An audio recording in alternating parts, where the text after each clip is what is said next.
Mesdames et messieurs, bonsoir. Merci d'avoir choisi RTI1. Voici les grands titres de ce 20h. Les membres du gouvernement étaient en séminaire de formation ce lundi pour s'imprégner du fonctionnement et des innovations du budget programme. C'est une nouvelle méthode de gestion des finances publiques axée sur l'atteinte des résultats à fort impact social. La première dame Dominique Ouattara apporte son soutien à la communauté musulmane en ce mois de Ramadan. Elle leur a fait des dons. Il s'agit de vivres d'une valeur de 55 millions de francs CFA. Les dons ont été réceptionnés par des guides religieux, des associations et des ONG musulmanes. La ministre de l'Éducation nationale, de l'enseignement technique et de la formation professionnelle appelle tous les enseignants à être à leur poste demain mardi. Candia Camara invite la coalition des syndicats du secteur éducation-formation à surseoir à son projet de grève pour donner une chance aux négociations. C'est la consternation au Burkina Faso au lendemain de l'assassinat de 6 personnes, dont un prêtre dans une église catholique à Dablo. Une attaque unanimement condamnée par le gouvernement et l'opposition. Ils dénoncent un acte ignoble, inacceptable. Soyez la bienvenue sur RTI1. L'année prochaine, le budget de l'État de Côte d'Ivoire va passer du budget moyen à celui de budget programme. C'est une nouvelle méthode de gestion des finances publiques axée sur l'atteinte des résultats à fort impact social. Eh bien, pour faciliter la mutation, le gouvernement a organisé un séminaire ce lundi pour s'imprégner du fonctionnement et des innovations du budget programme, comme nous l'explique Mama Traoré.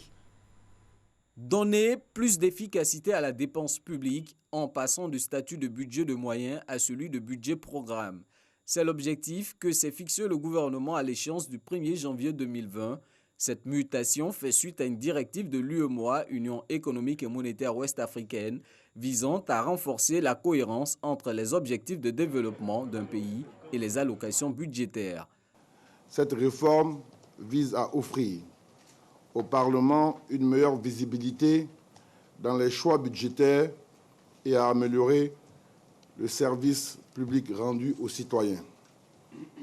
Elle se caractérise par le changement d'approche qui met l'accent sur les priorités de moyens et de long terme associés à des objectifs de résultats. Cette nouvelle dynamique est connue sous l'appellation de budget programme. Avec le budget programme, le ministre en charge du budget ne sera plus le seul ordonnateur des dépenses publiques. Ce pouvoir sera dévolu à tous les membres du gouvernement. Une innovation parmi tant d'autres, tout comme des contraintes que les ministres sont venus apprendre ce lundi à la faveur d'un séminaire gouvernemental portant sur l'avènement du budget programme. Question pour eux de se familiariser au mécanisme de mise en œuvre de ce nouveau type de gestion budgétaire. C'est un budget qui va s'étaler sur 3 ans. Plutôt qu'une année aujourd'hui. C'est un budget aussi où il va y avoir plusieurs indicateurs de performance et où le contrôle sera plus affirmé. Le contrôle du Parlement également sera plus étendu. C'est en réalité un travail qui se base sur la performance et chaque fois que nous serons performants, il y aura l'opportunité donc d'avoir des ressources qui permettent d'aller de l'avant. Il faut des indicateurs pour mesurer l'impact de la dépense sur le vécu quotidien de nos concitoyens. Cette innovation vient pour véritablement permettre à tous les acteurs de réaliser un bon qualitatif et donc c'est à saluer. Dans l'espace UEMOA, le budget programme est déjà opérationnel au Mali, au Niger et au Burkina Faso. En Côte d'Ivoire, le processus de basculement est piloté par la Direction générale du budget et des finances. Sur les 8 textes préalables à son avènement, le gouvernement a déjà adopté 2 lois organiques et 5 décrets. Au chapitre religion, les fidèles musulmans poursuivent leur jeûne du Ramadan. La première dame Dominique Ouattara leur a fait des dons pour leur exprimer son soutien et sa solidarité en ce moment de dévotion. Elle leur a offert des vivres d'une valeur de 55 millions de francs CFA. Les dons, vous allez le voir, ont été réceptionnés par des guides religieux, des associations et par des ONG musulmanes. On en sait plus avec Abou Sanogo. La première dame Dominique Ouattara apporte son appui à la communauté musulmane pour le jeûne du mois du Ramadan. Elle a fait des dons composés de sacs de riz, de cartons de sucre, de boîtes de lait, de bidons d'huile et de pâtes alimentaires, le tout d'une valeur de 55 millions de francs CFA. Les remettant aux bénéficiaires au cabinet de Children of Africa, la représentante de la première dame a traduit le soutien et la solidarité de Dominique Ouattara à la communauté musulmane. Avec humilité, elle accompagne votre effort. Madame Dominique Ouattara souhaite que ces dons que vous allez recevoir vous permettent de mener convenablement le mois de Ramadan à son terme. Ce mois de Ramadan doit permettre à chacun de nous de renforcer sa foi et d'implorer la clémence de notre Seigneur pour notre pays. Le porte-parole des bénéficiaires a remercié la donatrice et le président de la République pour toutes leurs actions en faveur de la population musulmane. Au nom de tous les bénéficiaires, nous lui adressons nos remerciements. Et c'est devenu une tradition pour nous aussi, à l'occasion du mois béni du Ramadan, de bénéficier des dons de la première dame. Cet acte de partage nous va droit au cœur. C'est pour cela que nous prions le Seigneur. À l'occasion de ce mois béni, nous prions le Seigneur pour la première dame ainsi que pour son mari. Et surtout, nous prions également pour notre pays, la Côte d'Ivoire. Ces dons sont destinés à 10 guides religieux et imams, 50 mosquées des communes du district d'Abidjan et environ 40 associations et ONG musulmanes et à quelques villes de l'intérieur. Voilà autant de dons qui permettront aux fidèles musulmans de rompre leur gêne. Et puisqu'on parle de rupture, je vous convie à ce moment de partage du Conseil supérieur des imams COSIM et une forte délégation des membres du gouvernement. Vous allez le voir, ils se sont retrouvés ce week-end pour la traditionnelle rupture collective du jeûne. Des membres du corps diplomatique accrédités en Côte d'Ivoire y ont pris part. Le reportage de Konepa Gassoro. Le COSIM a décidé de s'engager véritablement dans le combat de l'éducation des enfants au regard de la dépravation des mœurs constatées dans notre société. Ces mots sont du président du Conseil supérieur des imams en Côte d'Ivoire. C'était à l'occasion de la traditionnelle rupture collective du jeûne du mois de Ramadan, initiée par les responsables du COSIM. Nous voulons qu'à l'avenir, tous les enfants formés dans les écoles islamiques soient non seulement des bons musulmans, mais des bons citoyens au même titre que tous les autres enfants de la Côte d'Ivoire, mais avoir aussi l'éducation de leur religion. La traditionnelle rupture collective du jeûne du COSIM a bénéficié du soutien d'une forte délégation des membres du gouvernement, conduite par le ministre d'État, ministre de la Défense Ahmed Bakayoko, représentant le président de la République Alassane Ouattara. Le message du chef de l'État, lu par le ministre de l'Intérieur et de la Sécurité, Sidiki Diakité. Le président de la République a chargé la délégation conduite par le ministre d'État de vous transmettre de façon solennelle ses remerciements et sa profonde gratitude pour vos prières constantes et sincères pour la paix, la stabilité et la prospérité en Côte d'Ivoire. À l'issue de cette rencontre religieuse, Cheikh Boukari Fofana a tenu à traduire toute la reconnaissance de la communauté musulmane au pape Benoît XVI pour ses mots d'encouragement à l'endroit des fidèles et des responsables du COSIM pour leur engagement et leurs actions de paix, de cohésion et de rapprochement entre les différentes communautés religieuses en Côte d'Ivoire. Partage de repas, chants liturgiques, louanges et prières collectives, des temps forts qui ont également marqué cette cérémonie de rupture collective du jeûne du Conseil supérieur des imams en Côte d'Ivoire, édition 2019. Voilà, le Ramadan, un mois de partage pour les fidèles musulmans. Une tournée est organisée en ce moment même dans les différentes communes d'Abidjan pour aider les familles défavorisées à faire face aux jeûnes. Et c'est la caravane Solidarité Ramadan. Elle sillonnera toutes les communes. Elle a déjà visité les musulmans d'Atekoubé, de Trècheville et de Koumassi. L'émissaire du président de la République a fait des dons en vivres et en nature. Ahmed Traoré, Abdoulaye Koné pour le reportage. Bintou Traoré est septuagénaire et habite la commune de Koumassi. Elle reçoit la visite des émissaires du président qui lui apportent des denrées alimentaires et une petite somme symbolique. Ce, pour l'aider à faire face aux dépenses du mois de jeûne, cet autre pilier de l'islam, une démarche qu'elle trouve salutaire. Merci au président de la République pour tout le geste qu'il fait pour la population de Koumassi, pour la Côte d'Ivoire entière. Que chaque Ivoirien soit en paix On dit merci à notre Premier ministre, on dit merci au gouvernement aussi, à ceux qui sont venus nous assister aussi, on leur dit merci. À l'instar de Bintou Traoré, ce sont des fidèles musulmans des quartiers d'Atekoubé-Mosikro, de Trècheville, rue des Mosquées et de Koumassi, EMC, qui ont dans un premier temps bénéficié de cette aide du président de la République et du Premier ministre Amadou Gon Coulibaly. Vraiment, vous voyez tout ce monde, ils sont là, ils sont heureux. Je suis là pour m'entretenir avec eux, pour partager avec cœur et au nom du président de la République. Dieu a toujours dit, il faut partager. Partager à ceux qui n'ont pas. Et je dis encore merci au président de la République et merci à la première dame et merci au premier ministre Amadou Gon Coulibaly. Il est bon que nous venons vers les populations pour donner un peu de bonheur à ces populations-là, pour leur permettre de rompre le jeûne dans de bonnes conditions. Et ce que nous sommes en train de faire est une déclinaison aussi du programme social du gouvernement. Les techniciens de surface et autres franges de la société ont également bénéficié de ces dons. Bon, le président passe ici, bon, il nous voit dans la souffrance. Ça, bon, il a eu pitié de nous. Mais je remercie beaucoup, on l'aime beaucoup. On voit que oui, il fait plus que ça. Je souhaite la paix, la joie, le bonheur. Cette caravane dénommée Solidarité Ramadan distribue des dons en nature et vivres aux populations défavorisées. Elle prendra en compte les communes d'Abidjan et les villes de Côte d'Ivoire. Ils sont aussi solidaires des musulmans en ce mois de Ramadan. Ils sont en prière en Turquie. Plusieurs fidèles chrétiens ivoiriens sont en pèlerinage dans ce pays depuis une dizaine de jours. Ces pèlerins, vous allez le voir, ont visité la ville d'Éphèse dans la région de l'Anatolie. Ils ont fait plusieurs découvertes, notamment la tombe de Saint-Jean. Envoyé spécial en Turquie, Chef Koné.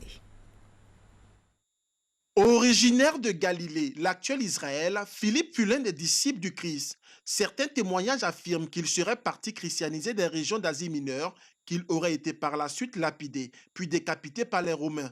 D'autres laissent penser qu'il serait mort très vieux et de mort naturelle dans la même ville. Tout compte fait, cette découverte de la tombe de Saint-Philippe en 2011 dans la ville de Pamukkale, entendez Château de Coton, marque un tournant décisif dans le monde chrétien. Voilà quelqu'un qui s'est battu pour l'évangile et par la grâce de Dieu, j'ai eu le privilège de venir marcher dans ses pas, me retrouver devant sa tombe et pour moi c'est une joie.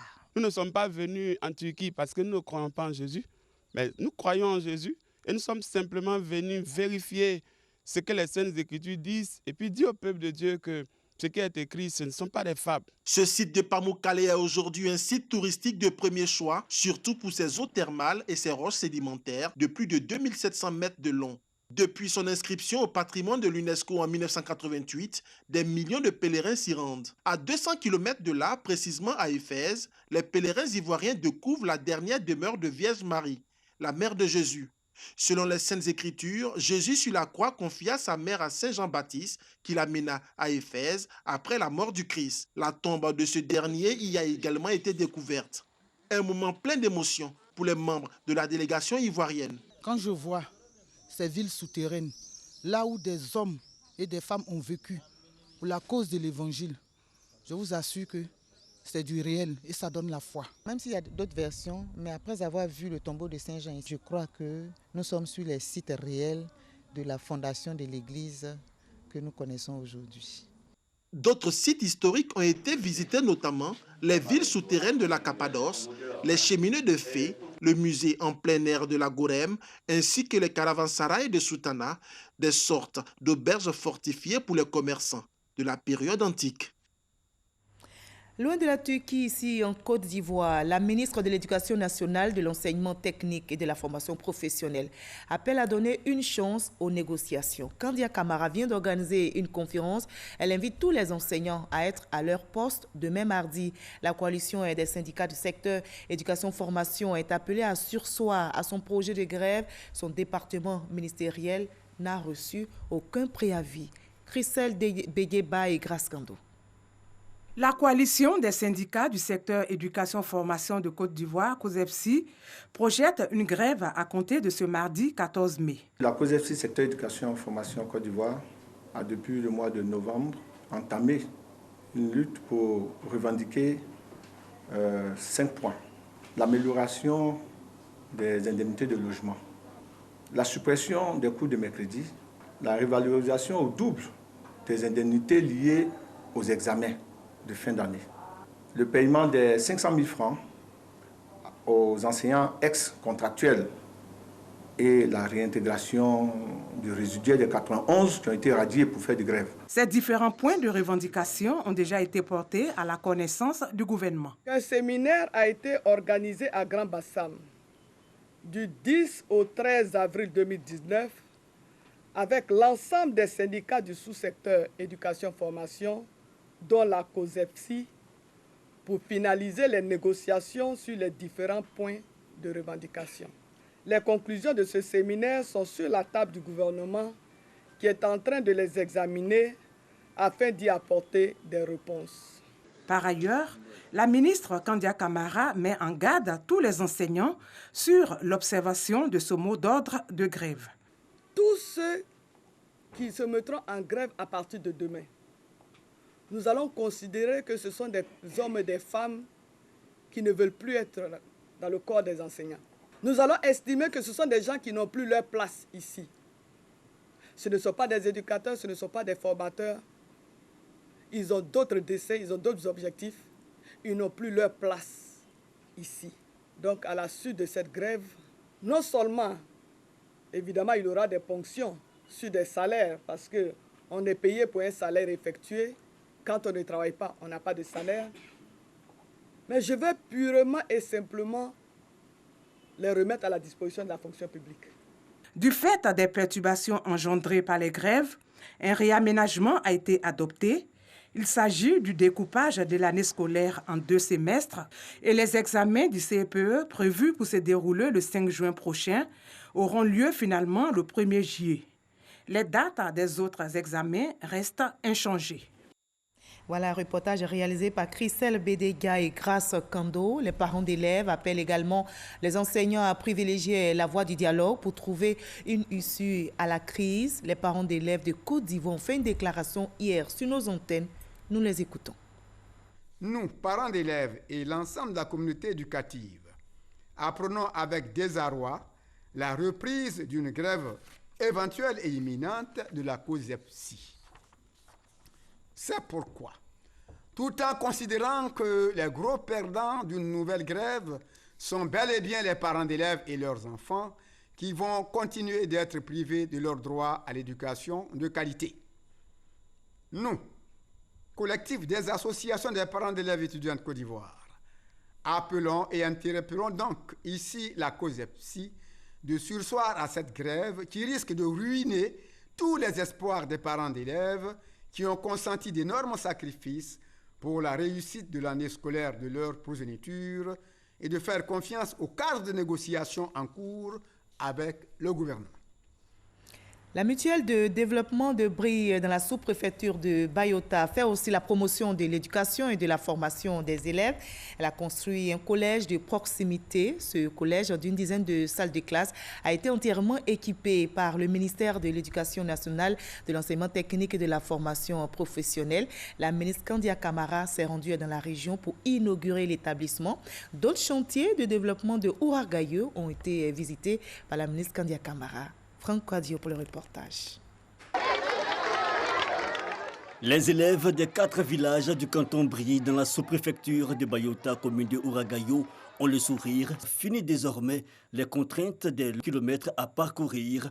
Un collège de proximité construit par la tutelle de développement du Brie et inauguré en présence des autorités de l'école ivoirienne. Si la mutuelle a fait sortir l'édifice de terre, la tutelle a équipé l'outil. Une dizaine de classes opérationnelles. Kandia Camara salue l'implication des fils de la région. En mettant à la disposition de l'éducation nationale ce collège qui, dès l'année prochaine, enregistrera sa première promotion de breveté, vous avez, chère population de Brie et de Zikouri, répondu à cette attente qui est très pressante. Il appartient en effet aux organisations locales et aux collectivités territoriales d'accompagner l'État dans sa volonté de ne laisser aucun enfant de ce pays, fille comme garçon, sans connaissance. Pour une école de qualité, les défis sont nombreux et le gouvernement est à la tâche. Ce sont quelques 189 établissements que l'État se doit de construire par an. Il va sans dire malgré les plus de 30 000 salles de classe construites de 2011 à aujourd'hui, et malgré les 242 collèges et lycées construits pendant la même période, que pour venir à bout d'un tel défi, des acquis additionnels sont nécessaires. Sur ce terrain, nos partenaires au développement et les communautés sont fortement attendus. La ministre Kandia Camara a aussi visité d'autres ouvrages de développement de la commune de Ouragayo. L'école pour chaque enfant partout, c'est un projet d'intérêt public initié par l'ADRA, l'Agence adventiste d'aide et de développement. C'est une organisation humanitaire créée en 1956 par l'Église adventiste du 7e jour.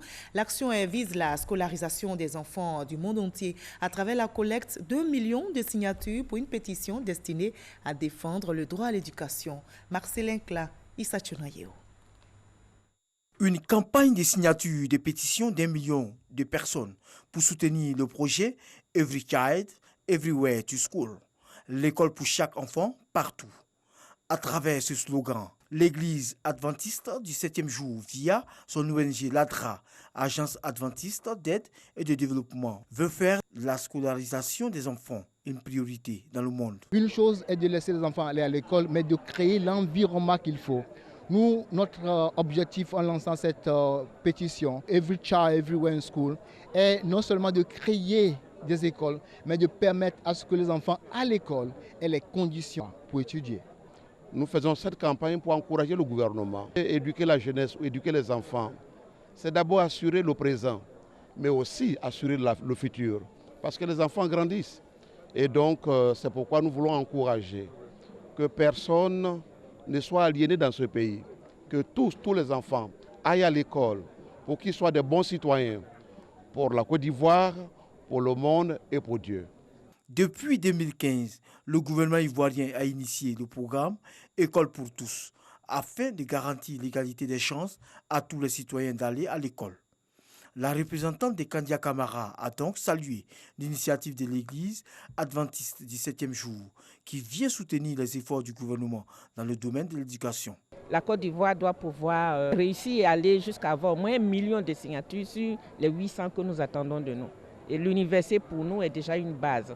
C'est toute la jeunesse avec les liens. Nous espérons, nous croyons et nous voudrions véritablement pouvoir atteindre les millions de signatures pour que l'éducation des enfants aille de l'avant. L'Église a déjà construit plusieurs écoles en Côte d'Ivoire. À travers cette signature de pétition, plus de 26 milliards de francs CFA seront investis par l'Église dans la construction d'écoles en 2020. Dans le domaine agricole, les nouvelles sont bonnes pour la Côte d'Ivoire, qui est désormais le 3e pays producteur africain de coton après le Mali et le Bénin. L'État ivoirien détrône ainsi le Burkina Faso qui occupait ce rang jusqu'ici. L'annonce a été faite par le Conseil ANACAD au cours d'une conférence de presse et le Conseil salue l'effort des acteurs de la filière. Leurs difficultés seront prises en compte et les challenges seront relevés. Nadia Ega, Francis Poifou. La Côte d'Ivoire est désormais le 3e producteur africain de coton après le Mali et le Bénin pour la campagne 2018-2019. Une place gagnée grâce à la hausse de la production nationale de 11,2% et au faible rendement du Burkina Faso. Au 5 mai 2019, la production nationale était de 458 762 tonnes contre 412 646 tonnes sur la période 2017-2018. Concernant l'anacarde, en revanche, les résultats sont moins reluisants. Les achats cumulés sont de 371 531 tonnes contre 530 977 tonnes l'année dernière. Une contre-performance qui emmène les responsables à réduire les prévisions de production de 800 000 tonnes à 730 000 tonnes à fin décembre 2019. La difficulté de la commercialisation n'est pas propre à la Côte d'Ivoire. C'est tous les pays producteurs qui sont confrontés à la situation. La noix de cajou, ces dernières années, a contribué significativement au bien-être des populations rurales. Souhaitons que cela continue. Point marquant de cette campagne du coton anacarde démarrée depuis février dernier, l'engouement autour du coton. Plus de 14 000 nouveaux producteurs. Quant aux superficies cultivées, elles ont augmenté d'environ 400 000 hectares, ce qui annonce de beaux jours pour la filière. Et les lignes bougent aussi du côté du projet Emploi Jeunes et Développement des compétences, PGDEC, mis en œuvre par le district autonome de Yamoussoukro. Ce projet prend en compte 1180 jeunes déscolarisés. Un montant de plus d'1 milliard de francs CFA est mis à leur disposition pour leur permettre d'être autonomes financièrement. Ils ont été encouragés par le ministre de la Promotion de la Jeunesse et de l'Emploi des Jeunes, Mamadou Touré, qui a fait le déplacement à Yamoussoukro ce lundi. Kader Sogodogo.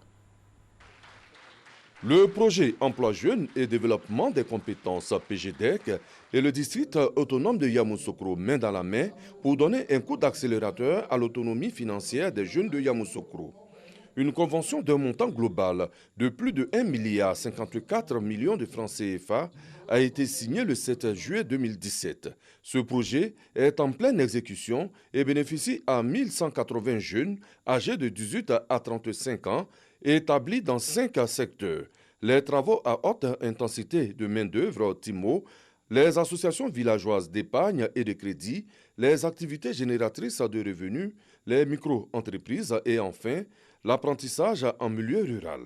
À la cérémonie de présentation officielle du PGDEC district de Yamoussoukro, les indicateurs semblent démontrer un sursaut positif. Grâce au PGDEC et au district, je suis devenue une femme meilleure.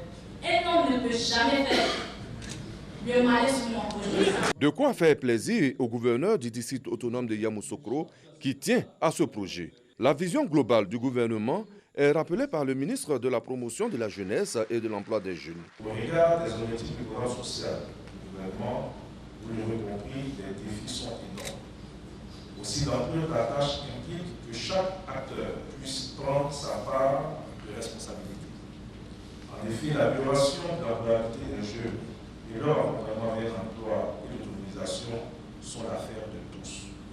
J'invite donc toutes les parties prenantes, particulièrement les autres collectivités territoriales bénéficiaires ou non du PGDEC et d'autres opérateurs privés à suivre l'exemple du site de Yamoussoukro pour amplifier la réponse au chômage des jeunes. 12 mairies, 10 conseils régionaux ont également été ciblés dans le cadre du PGDEC. Ce sont environ 5 milliards de francs CFA qui sont ainsi destinés à ces entités pour permettre aux jeunes de sortir de l'ornière. Voilà, l'enquête nationale sur la situation de l'emploi réalisée en 2016 révèle que 93,6% des emplois en Côte d'Ivoire sont dans l'informel. Comment changer la donne? La question préoccupe le gouvernement, le ministère de l'Emploi et de la Protection sociale et le bureau de l'OIT, l'Organisation internationale du travail, s'attelle à inverser la tendance en termes de transformation de l'économie informelle vers l'économie formelle. Les deux partenaires affinent leur stratégie dans la ville historique de Grand Bassam. En culture, nous prenons la direction de l'Italie ou la Côte d'Ivoire. Notre pays participe à la 58e Biennale de Venise. Abidjan prend ainsi part pour la 3e fois consécutive à cette exposition internationale d'art plastique et visuel. Le ministre Marcel Amontano, en sa qualité de président du pavillon d'exposition de la Côte d'Ivoire, a procédé à l'inauguration officielle du stand ivoirien. Les détails avec Michel Digré. La Biennale d'art de Venise fait le pari cette année de faire une immersion dans le temps présent en invitant des artistes du monde entier prêts à rompre avec les schémas classiques. Ce rendez-vous mondial de l'art contemporain enregistre 79 exposants invités dans la cité des Doges. Parmi eux, 3 Ivoiriens. Comme d'autres pays africains l'ont fait, la culture, l'art contemporain et les industries culturelles sont vraiment des secteurs qui peuvent permettre de faire rayonner un pays. Donc je suis très fière de faire partie de cette dynamique de rayonnement de la Côte d'Ivoire sur l'international. Puisque l'homme n'a pas de couleur, c'est la réalité de son vécu en termes de culture qui donne sens à nos vies, qui donne sens à notre culture. Et la pertinence de cette culture-là, on la nourrit, on se nourrit avec celle des autres. Le ministre Marcel Amontano, en sa qualité de président du pavillon d'exposition de la Côte d'Ivoire, a procédé à l'inauguration officielle du dit pavillon. La paix n'est pas quelque chose que seuls les gouvernements peuvent décréter, comme la guerre. Elle est impossible si elle ne commence pas dans le cœur et l'esprit des hommes et des femmes. C'est là le sens de la participation ivoirienne à la Biennale de Venise, celui de promouvoir l'art comme facteur universel de paix. L'exposition qui s'étend jusqu'en novembre 2019 est une opportunité pour la Côte d'Ivoire et sa diplomatie de faire découvrir son riche patrimoine culturel. De l'autre côté du globe, au Burkina Faso, c'est la consternation au lendemain de l'assassinat de 6 personnes, dont un prêtre dans une église catholique de Dablo. L'attaque a été unanimement condamnée par le gouvernement burkinabé et par l'opposition. Le président burkinabé Roch-Marc Christian Kaboré et des partis d'opposition dénoncent un acte ignoble, inacceptable. Voilà, avant de refermer ce journal, je vous apprends que juste après ce 20h, vous aurez la Côte d'Ivoire en marche qui planche ce soir sur les actions de 2 ministères, à savoir le ministère de la Culture et de la Francophonie et le ministère de la Ville. Il sera question du festival de cinéma de patrimoine, mais aussi de la ville de San Pedro, une ville nouvelle créée dans les années 70. La Côte d'Ivoire en marche sera présentée par Delphine Blas. Très belle soirée sur RTI.